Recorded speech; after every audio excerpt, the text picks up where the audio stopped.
Joseph Kerman opens his formidable Contemplating Music with a broad, virtually all-encompassing definition of musicology, followed by this sober observation, quote, "In academic practice and in broad general usage, musicology has come to have a much more constricted meaning.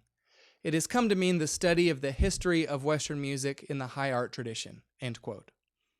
His book deeply affected the scholarly community and was instrumental for introducing several changes to the field. While many musicologists today view the landscape of the discipline as one of inclusivity, a comparatively recent quote from the end of William Gibbon's text, Unlimited Replays, provides a different view.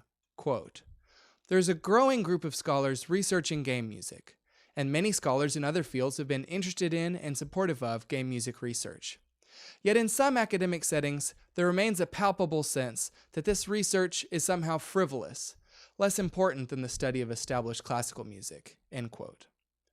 Without a doubt, in the past decade, the amount of research conducted on music in video games has increased dramatically, manifest in topic-specific academic conferences and publications, all resulting in the emergent subdiscipline of musicology referred to as Ludomusicology.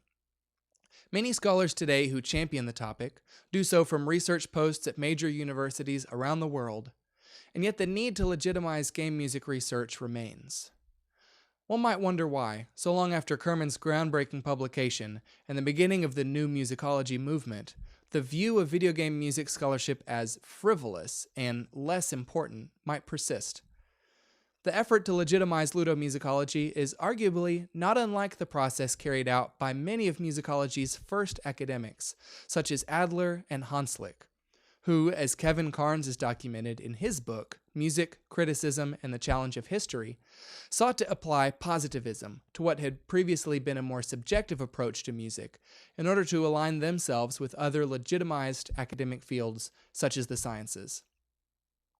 By comparing selected writings from 19th-century musicologists to 21st-century ludomusicologists, I hope to highlight similarities between the origins of the two areas of study. It is my contention that such a comparative approach might suggest a few archetypes for the formation of new subdisciplines.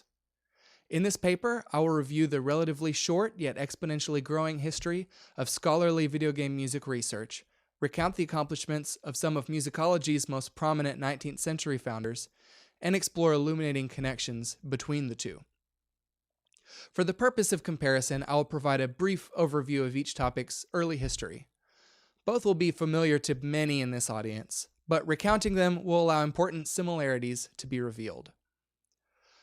Ludomusicology Approaches to Video Game Music, a collection of essays published in 2016, begins with an introduction by its editors, Michiel Kamp, Tim Summers, and Mark Sweeney, which provides an overview of the field. It traces the origin of the term, its usage, and key events in the past decade which propelled game music scholarship forward. First used by Guillaume Laroche and Nicholas Tam in 2007, and later in 2008 by Roger Mosley, Ludomusicology, the authors write, quote, "at its broadest, attempts to see our engagement with music, any kind of music, in terms of play. These articles are for a large part informed by the idea that there is a special relationship between playing video games and engaging with their music." End quote. Furthermore, Camp, Summers, and Sweeney point out that the formative moment in video game music research was the publication of Karen Collins's Game Sound, an introduction to the history, theory, and practice of video game music and sound design. Indeed, soon after the publication of her book, Collins became the widely accepted authority on the study of video game music, publishing numerous journal articles, books, and the entry on music and video games in Grove Dictionary of American Music in 2013, as well as Grove Music Online in 2016, becoming the first article in any widely accepted scholarly music dictionary to deal directly with game music. 2012 was a particularly active year for the field. More students began pursuing higher education degrees with the aim of studying video game music, and the authors of the previously mentioned introduction formed the Ludomusicology Research Group, hosting their first international symposium in 2012 at St. Catherine's College, Oxford, held annually since then. Subsequently, in 2014, the North American Conference on Video Game Music had its first meeting at Youngstown State University, now also hosted annually. Scholars engaging with these newly formed groups began to publish video game music articles and chapters in such collections as Game Studies, the Oxford Handbook of Film Music Studies, the Oxford Handbook of New Audiovisual Aesthetics, and others. Beyond these individual contributions to broad yet subject-related volumes, however, game music-specific collections also began to appear. In 2013, Music and Games was published, followed the next year by Music and Video Games Studying Play, and Ludomusicology Approaches to Video Game Music. All of these are reflective of an effort to organize the exponentially increasing scholarship on this subject with a specific focus on game music, rather than previous works of varying scope, including either music and sound in games, all aspects of video games, or audiovisual media in general. Ludomusicological scholarship has only increased since then.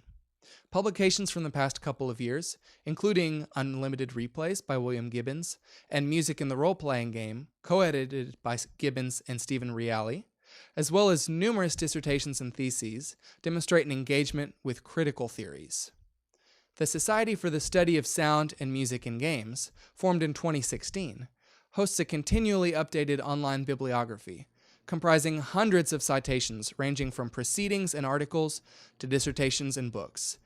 These consist primarily of scholarship on video game music by academics, but also include many works by video game industry professionals and non-academics that cover such topics as technical aspects of composition, sound design, and psychology. Particularly relevant to my argument here are the recent writings which suggest various challenges and approaches to ludomusicology, as they reflect an awareness of the field's recent growth and the need to treat the subject with the nuance it requires. More recently, in January 2020, the University of California Press published the first issue of the Journal of Sound and Music in Games, or JSMG, which opened its call for papers in January of 2019. This publication represents a significant milestone for ludomusicology. As neither an isolated collection, like Ludomusicology Approaches to Video Game Music, nor an article published in a broader publication, such as the Oxford Handbook of Film Music Studies, JSMG aims to gather game audio-specific research in a recurring volume, cementing its status as a field deserving of recognition. Viewing the past decade comprehensively, pioneering ludomusicologists appear to have initially approached the topic with a broad overview of the sound element in games. As their work was published, additional scholars considered the topic from their own perspectives and began to engage collaboratively and with greater specificity. Around this time, it was felt by some researchers that a completely new term would be useful. As Tim Summers mentioned in my correspondence with him, quote, "The term ludomusicology is useful as a call sign to seek out other researchers, and, particularly for our colleagues in the US, I get the impression that the name has been handy as a banner to rally around for legitimizing research that traditionalists can be resistant to accept, especially for tenure and the like." Groups with the sole aim of promoting scholarly research were then formed and hosted meetings of like-minded participants. Ultimately, this research multiplied and spread, leading to the need for greater organization and categorization.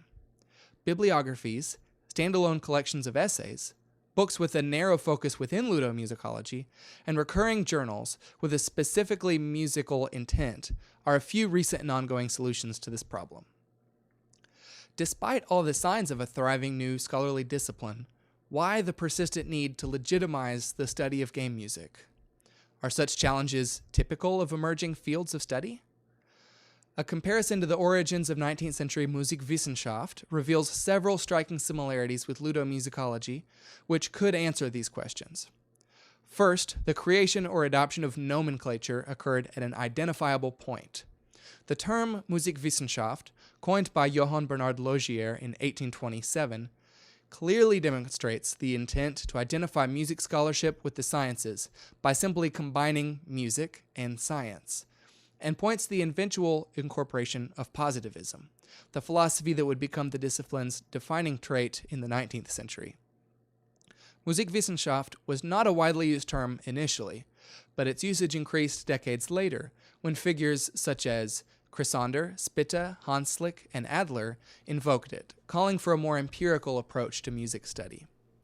Similarly, as mentioned above, in 2007, undergraduate students Guillaume Laroche and Nicolas Tam created a new term to denote the specific type of research Laroche was conducting, and combined the words ludology and musicology to create ludomusicology.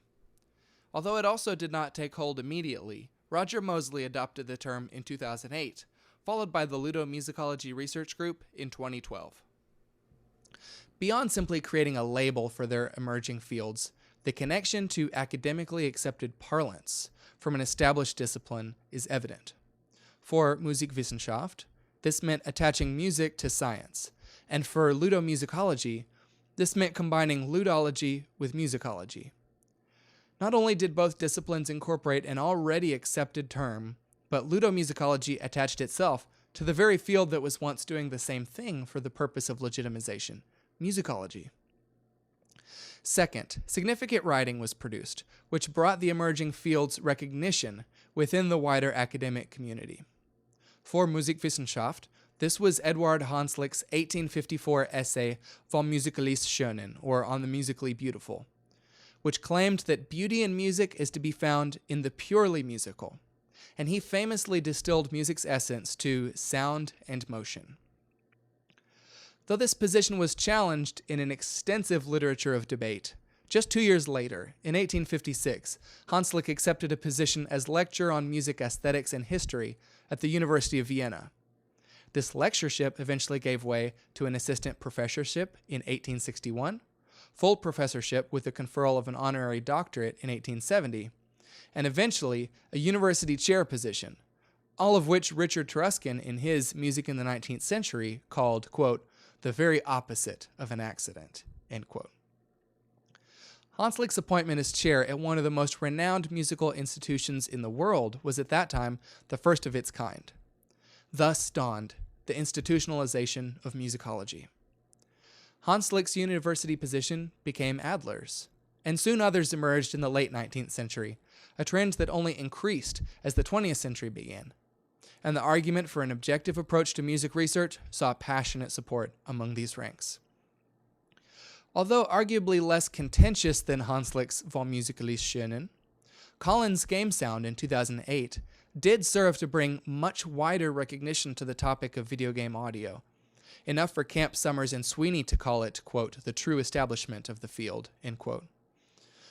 The publication did not result in a new professorship as it did for Hanslick in 1861, since Collins already held a position in the Department of Communication Arts at the University of Waterloo in Ontario.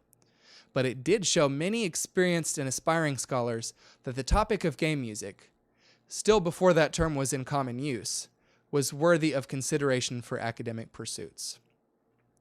15 years after Hanslick accepted the university chair position at Vienna, Adler penned his famous Umfang, Methode und Ziel für Musikwissenschaft, an outline for musicological work, which Erica Muddlestone, in her 1981 translation and commentary, dubs, quote, a potent formative influence on the establishment and development of the academic discipline of musicology in Europe and elsewhere, notably the United States of America, an influence that is strongly felt to the present day, end quote.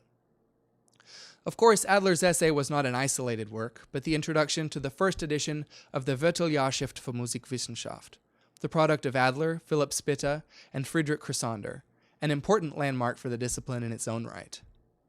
That Adler felt the need to designate the field's scope, aim, and methods is a testament to the growth of Musikwissenschaft in academia up to that point. It is both a logical introduction to its first formal collection of research by multiple scholars and an arguably successful attempt to organize and categorize musicological work from the outset of the publication. The methods he enumerates continue in the positivist vein, of course, and with a greater degree of specificity than any scholar had previously stated. A comparable document exists for the field of video game music research, the introduction to Ludomusicology Approaches to Video Game Music, and the similarities between the two are notable. Both were penned after a critical mass of sorts was reached in their respective disciplines. Both open with an overview of their discipline's history. Both outline challenges to research and suggest solutions, and both were introductions to collections of scholarly writing specific to their field, which subsequently put those methodologies into practice. Of course, I am not suggesting that Camp, Summers, and Sweeney attempted to model their writings after Adler's. On the contrary, I believe that the resemblance of these independently written works suggests the processes which are essential for organizing and validating any new scholarly field. The fact that 19th century musicology and ludomusicology already had numerous active participants demonstrates the need for such a clarification of scope, aim, and methods for both as topics of study. The identification of possible solutions for each discipline's inherent challenges suggests an active attempt to propel each discipline toward a more legitimate level of research. Perhaps most consequential is the fact that both introduce larger collections of articles that are specific to the field, all of which practice the approaches to research outlined in each introduction. There are a few differences worth pointing out, however. Adler's methods reveal that his approach to musicology, indeed the approach advocated by several of his contemporaries and predecessors, is primarily empirical and views music as a science, not unlike paleontology or biology. This can be seen in particular with his identification of the need to discover the, quote, laws of art and of different periods, end quote. Applying objectivism to music was an essential step, at least in the minds of Adler and many of 19th century musicology's founders, towards legitimizing their discipline. In a similar way, ludomusicology, by its very name, has aligned itself with the now well-established field of musicology, in order not only to specify the focus of their research, but to legitimize the topic through association. What then does the comparison to the origin of 19th century academic musicology offer us as we speculate about ludomusicology's progress and future? While I've attempted in this paper to avoid any suggestion that the work of musicology's founders led directly to the eventual formation of ludomusicology, as many important developments have occurred in between the two, ludomusicologists could perhaps gain hindsight from a comparison of how both fields established and legitimized themselves in order to sidestep issues that have arisen over the course of musicology's history. I would argue that the research of 19th century musicologists strengthened the canon of Western art music through their choice of topics of study. It was not until much later, during the new musicology movement of the 1980s and 90s, that musicologists began to question and deconstruct this well-established body of works. This process of deconstruction is ongoing, as it requires an extensive rethinking of historically accepted paradigms. Currently, ludomusicology has reached a pivotal moment in its legitimization process. Naturally, the contributions in the first edition of the Journal of Sound and Music in Games illuminated several subjects that video game music scholars are eager to explore as the discipline enters something of an adolescence. Foremost among them, the Colloquy on Canons of Video Game Music, with contributions by William Gibbons, Julianne Grasso, Hyunjin Park, and Karen Cook, sought to draw attention to this issue that has been a major factor in historical musicology for its entire history. Through 4 unique and complementary articles, each of the writers problematized the concept of canon as one which, by its very nature, excludes some and glorifies others. I submit that there is no better time to address such an issue than the present, when the scholarly study of video game music has garnered significant attention from many, but is still seen by some traditionalists as a fringe topic. Undoubtedly, a canon of composers and works offers a certain amount of convenience for researchers and students of history, but at the expense of diminishing the voices of marginalized and specialized researchers and musicians. Ludomusicologists have the unique opportunity to avoid the problems of canonization if the advice of Gibbons, Grasso, Park, and Cook is heeded. I would like to close with a remark by Friedrich Chrysander that bears a close resemblance to the issues ludomusicologists face presently. In 1863, he acknowledged and challenged the view held by many conducting research in established disciplines that music was, quote, too vague to be subjected to the strictest demands of science, end quote. Any subject which involves play, detractors might have argued, makes it less important than other subjects, less scholarly, even frivolous. Certainly, after undertaking the steps that I've described here, the founders of Musikwissenschaft demonstrated the validity of their discipline, enough that ludomusicologists, faced with a similar situation, felt that using musicology as part of their own disciplinary label would help them to legitimize their scholarship. The similarities between the processes undertaken by musicologists and ludomusicologists at their origins are too striking to be ignored. Creating nomenclature which employs the name of established fields, conducting groundbreaking research which drew wide recognition, providing avenues for collaboration between scholars, and identifying the methods by which to produce legitimate research are a few of the key resemblances. Is the fact that both disciplines study play, playing music and playing games, the same thing but not in the same way, sed non Eodem Modo, that leads some to discount its worth as a scholarly pursuit. Though enjoyable by design, play is not unimportant. Both 19th-century musicologists and ludomusicologists understood this, and by taking the measures I've shared today, established themselves as a discipline worthy of attention and deserving of a place among serious fields of study. Thank you.